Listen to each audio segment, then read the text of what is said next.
Zia, good morning. Assalamualaikum Sir Tampus. Good morning. Waalaikumsalam. At kinagagalak ka naming imbitahin.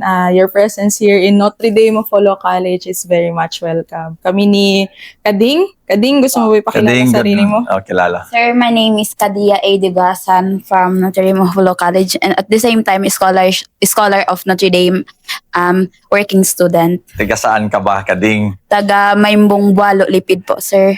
Kaya Bualo Lipid, yun Opo. yung, kung i-remember, yun yung area na medyo nagkaroon tayo ng putukan, no? Opo, Encounter. So yung area na yan ng Maimbong Bualo, medyo that's part of the conflict-affected areas natin. Aside Opo, from, sir. although na-solve na natin yung problem ng Abu Sayyaf, but so many areas are affected dito sa Sulu.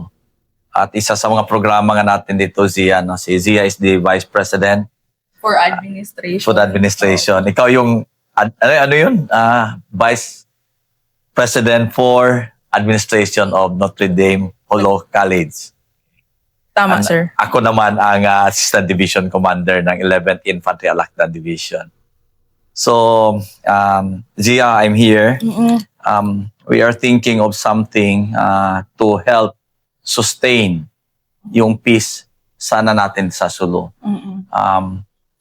We had a very long history of problem, especially on Abu Sayyaf, MNLF conflict. So many people has died, so many people has suffered.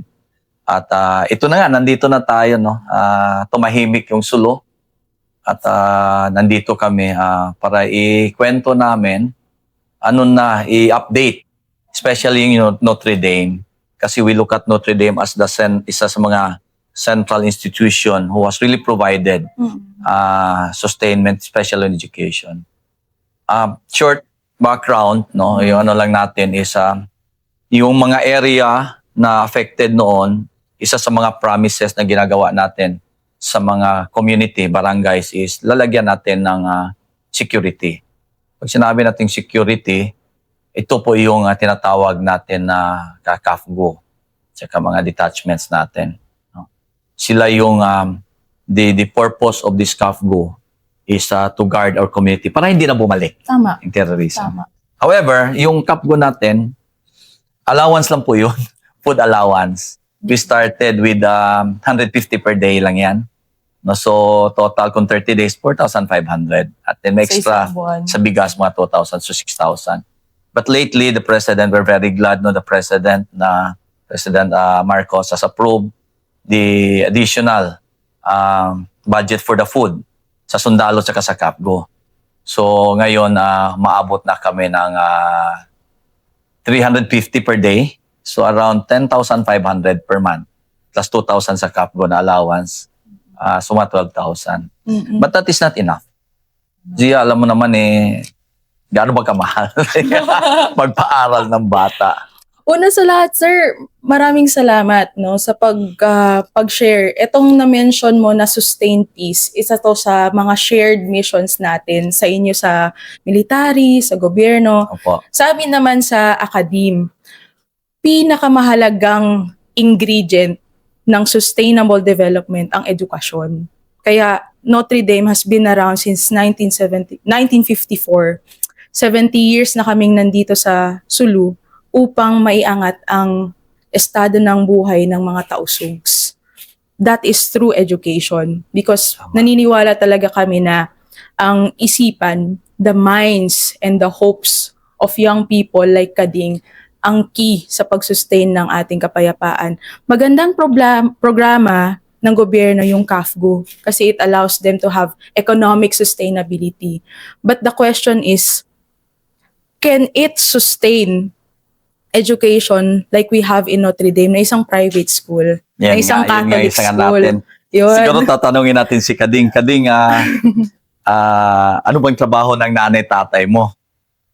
Ang trabaho po ng nanay at tatay ko, isa pong nagbebenta lang po ng gulay.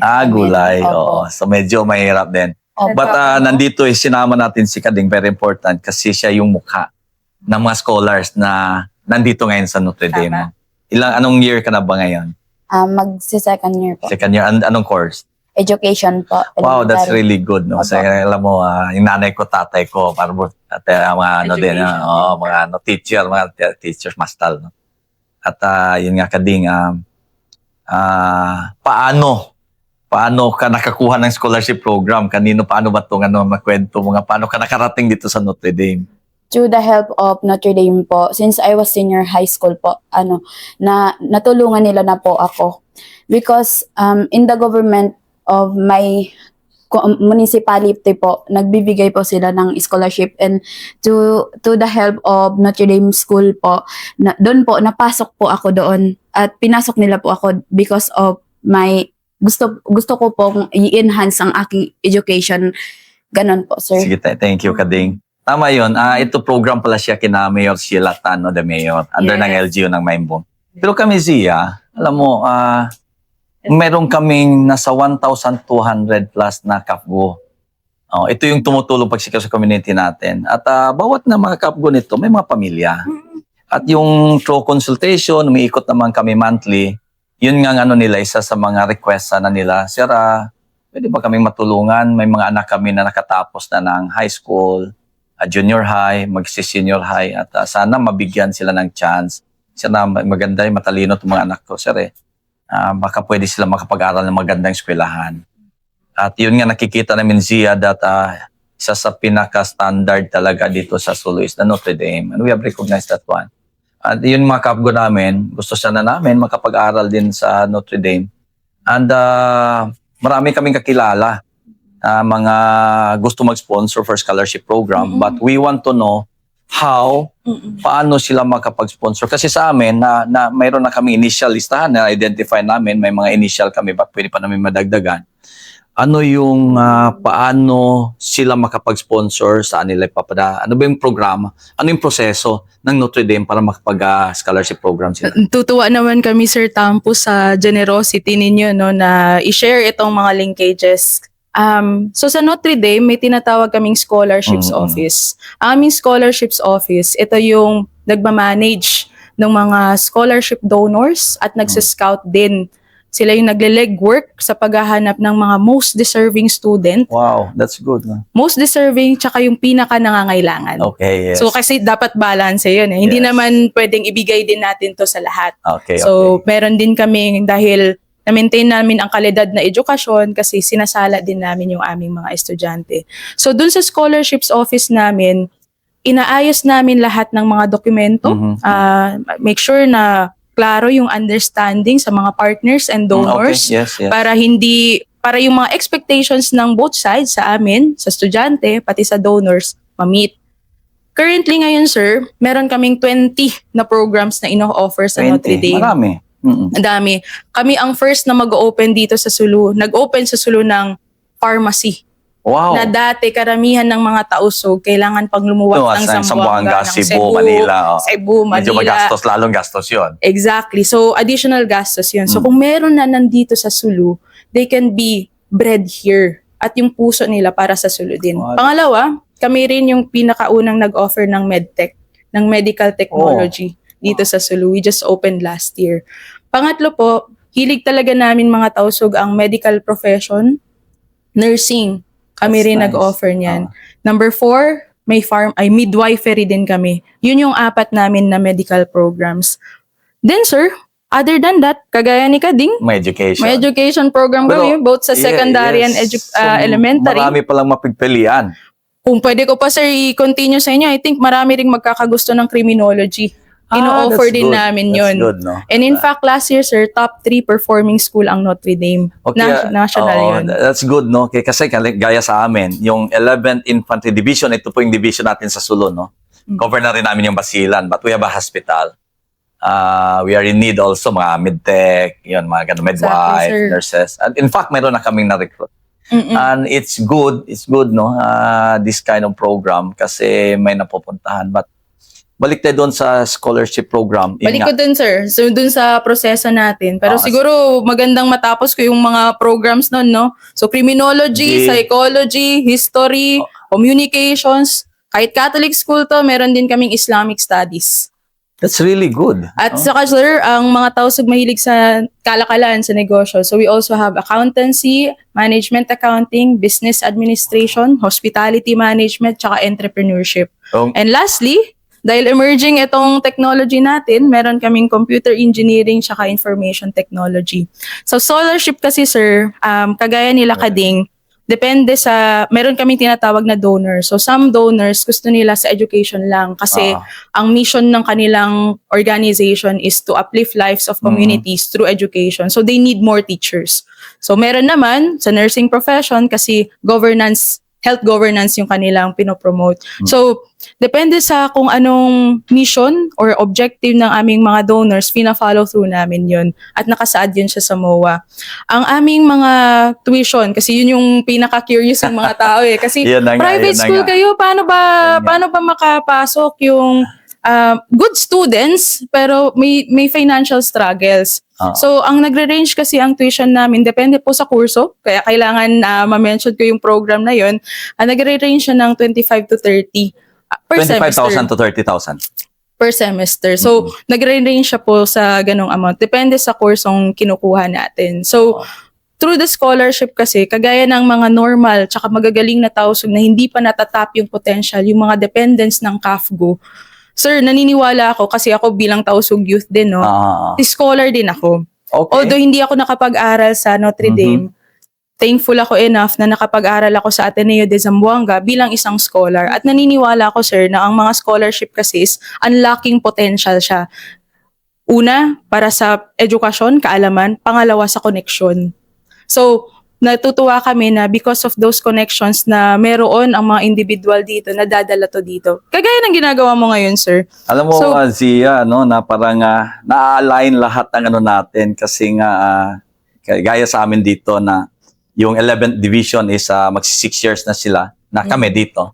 At yun nga, the LGU, pag nakakausap namin si Gob, emphasis on Governor Tan, which is also ano siya dito? alumni namin, Alumnus, sir. no? Alumnus natin. Siya One of the alumni. ang governor po ng Sulu ay ang aming Alumni Association President. Supreme Alumni Association Kaya nga, President. natutuwa kami kasi parang nag-align, the LGU natin, sina Gob, mga mayors natin, kayo dito, the school, yung ano natin. And then kami kasi mga sundalo, parang gusto talaga namin masustain na huwag nang bumalik sana yung gulo. Tama, No? sir. At nakikita Kami rin naman, sir, na the taga only, dito. isa sa mga solusyon talaga is we will invest on yung mga kabataan, the next generation. No? Kasi yung dati kasi yung image kasi ng Sulu talagang baril. Na ngayon ang naririnigan namin is more on bibili na lang ng motor para may magagamit na transportation. So, but yun nga kulang yung special priority muna namin yung Zia. Alam ko napakaraming gustong makakuha ng scholarship program. Tama. But for us, ang unahin namin is yung CAPGO, Tama. yung mga anak nila, kasi these are the people who really sacrificed. Nung panahon na inabot ko 19, yung mga area ng Patikol, Kabuntakas, Pansol, nasa bundok yun, hinterlands. And sila na yung iba ayaw kasi natatakot, but these are the people sacrificed. Sabi lang, sir, kahit mahirap, sir, we are willing to risk our lives para lang mapatahimik. At ngayon natahimik na. We are reaping the fruits of these sacrifices. At gusto namin ibalik. Tama, sir. Hindi namin ibabalik namin sa hindi lang yung mga tausog, but this tausog CAFGO. At yun nga, sana we will be able, no? This is just exploratory, but we're glad na may existing program na pala kayo and we can connect immediately. Tama Yes. po, sir. Tama po, sir. At malaking bagay yun, sir. At isang malaking magandang kwento siya na isang anak ng CAFGO dito makapagtapos. Sana we are very positive. Baka sir, syempre baka magtatanong sila, bakit sa Notre Dame? Baka pwedeng masabi ni Kading anong buhay ng isang kwente. Matanong natin kung ano yung options ng isang Tausog, isang bata. Di ba? I mean, tinanong natin, ano yung options ng isang bata na normal na katulad niya na conflict area? Di ba? May option ba siya? Of course. Kung wala bang scholarship. Anong pwede? Kung hindi ka naging scholar, ano? Po. Sige nga, ikwento Ikwento mo mo. nga yung bakit ganun ka, to use the word. Kasi, kung desperate ka for a scholarship, desperate ka to get higher education, and then you don't get it. And then, anong effect din, Bok, sa security, ng sustainability ng peace dito sa, kung sa Sulu, kung yun nga, which is nangyayari nga ngayon na hindi ka educated yung So, pwede bang i-ano nyo yung implications? Siguro. Na parang, Pwede mo daw kading kung gaano ka-importante itong program, yung sa'yo, na nabigyan. tapos nung andito ka, Oo. ano siya bago ang buhay mo. So, at the first po, thank you so much for NDJC. So, bata pa po lang ako nung nangarap ako maging isang makapagtapos, ganun po. Then when I was child, gusto ko pong doon po sa amin medyo magulo po. Mhm. Doon maraming bakbakan, ganun.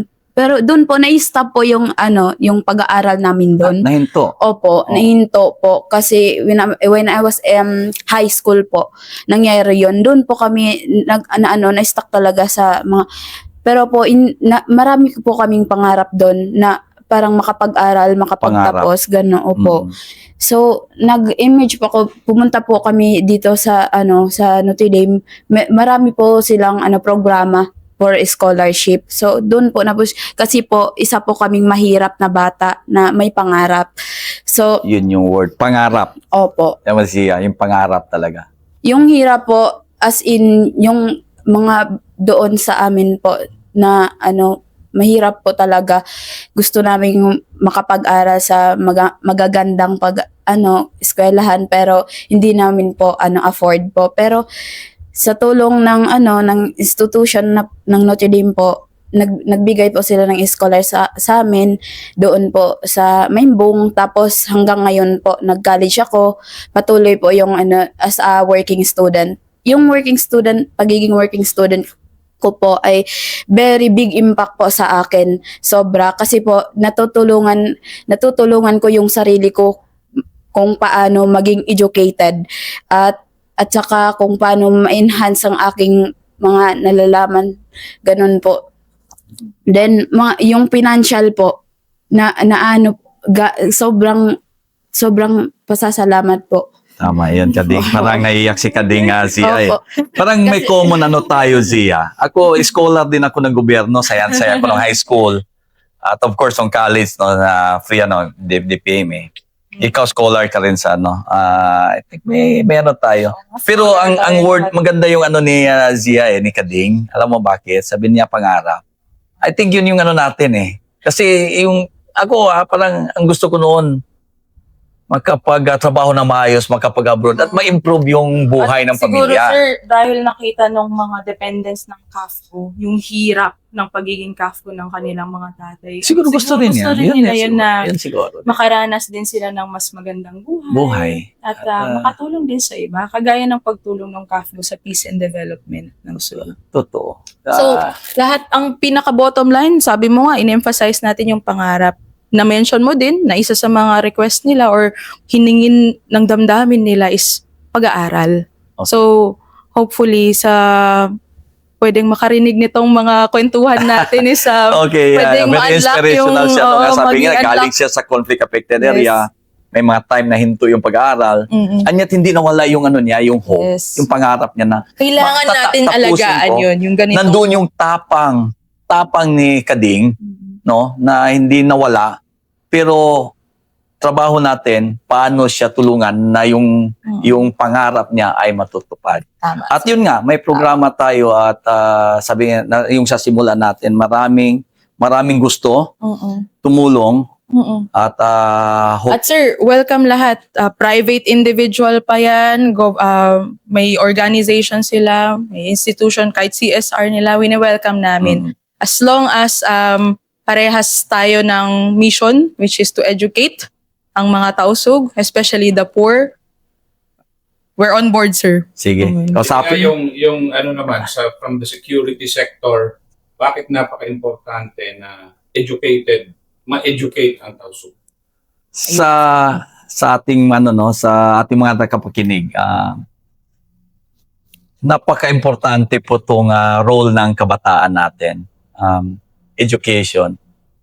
For a long time ang Sulu has been affected 50 years behind, maybe 100 years behind because of the conflict. Started 1970s and it has prolonged 70s, 80s, and then the 90s Abu Sayyaf, off and on, and then the kidnappings. Maraming kabataan na gumusto, may pangarap, but they were deprived because of the situation. Sa akin lang, kami, 11ID, we have seen, yung division natin or yung army natin, nakita natin na dyan lang sa Patikul, more than 30,000, ang estimate namin dyan is 6,000 families. Multiply ng 5 lang yan, that's 30,000. But ilang bata yon ang na-deprive ng proper education, yung iba hindi nakapag-aral. At ngayon, nakikita ko, hopefully, maintindihan nyo na ito na yung time na yung pangarap ng mga bata ay mabigyan natin ng katuparan. At yung kami, security sector, mga sundalo, the only way forward or the one of the isa sa mga magiging solusyon is to really educate our youth at mabigyan sila ng katuparan yung mga pangarap. Zia, ano naman yung, kasi I've seen you are now really in close partnership with the military, whereas unang panahon dito, yan, hindi mo hindi, di ba? Pero, why do you work with the military these days? And we hope continues na to. Sir, I was born and raised in Sulu talaga. At yung panahon nung pinakamaingay na gera, nung mga high school pa lang kami, naranasan din namin yun. And there was a point sa Sulu na hindi namin kaibigan ng mga sundalo. Na hindi to pwedeng mangyari na andito sila sa loob namin. For one reason, takot kami sa kanila. For two, hindi rin sila pupunta at makikipag-engage. Yung magandang nangyari sa Sulu sa pagdating ng 11th ID is yung pag-transform ng image ng mga sundalo. Dati, we don't engage with them because they are not one of us. Ngayon, yung nakabihis ng uniforme, mga tausog. Malaking bagay yung pagdating ng 11th ID sa profesyon ng mga tausog, sa pag-transform sa kanilang economic sustainability, sa kanilang kabuhayan in general. Kasi meron na silang mas sustainable way of living, trabaho. Malaking bagay yun. At ngayon, we engage with them because we share the same vision. Parehas kami na gusto naming masustain itong peace na matagal naming pinangarap. Kung hindi namin pa to, sir, na experience ngayon, hindi namin to mai-imagine itong mga ganitong possibilities, itong ganitong video na pwedeng pumunta sa Notre Dame, itong ganitong kind of engagement na ang isang general mismo ang pupunta at makikipag-usap sa regular na tausog na scholar at kami na mga empleyado ng isang academe. So, malaking bagay na protektahan namin to. At malaking bagay na maging parte tayo lahat sa pag-sustain ng peace na hindi lang tausog ang nag-enjoy nito, ang nagiging proud dito, buong Pilipinas. At of course, the world shares that kind of joy because everybody wants peace. So, natutuwa kami that we are now engaging sa education pa talaga, no? Na parang hindi mo yun may imagine with the military na how much help that they have given and poured into Sulu. From security, nag-invest pa sila, they ventured out into some other areas na hindi lang education. So, we're not afraid. Hindi kami takot na makipag-partner, na makipag-kaibigan because we believe we're on the same boat. Parehas kami na gusto ang kapayapaan at parehas kami na gusto itong masustain. At ngayon na meron na kaming awareness, may consciousness kami at we're now, kaming kabataan are also in positions where we take up leadership positions na kami mismo ang magsasabi, we don't want gulo anymore, ayaw na namin ng gulo, we don't want conflict anymore.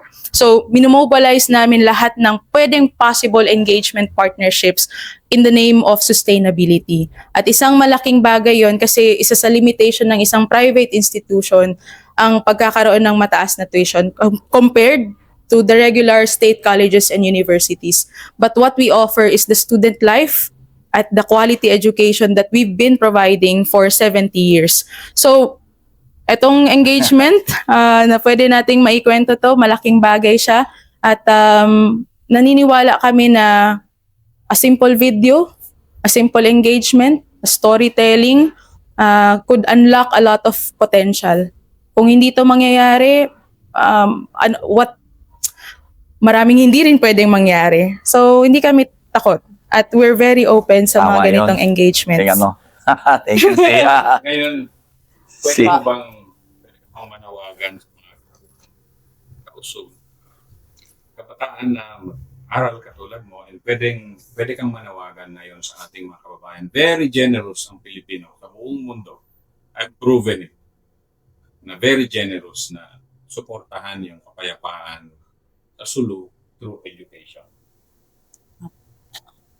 Assalamualaikum and good morning po. Sa katulad kong mga kabataan, kung may pangarap po kayo sa buhay, please wag po kayong mahiya at i-boost natin ang ating confident na wag tayo po susuko kahit sa anumang gulo po ng buhay. Mangangailangan po tayo ng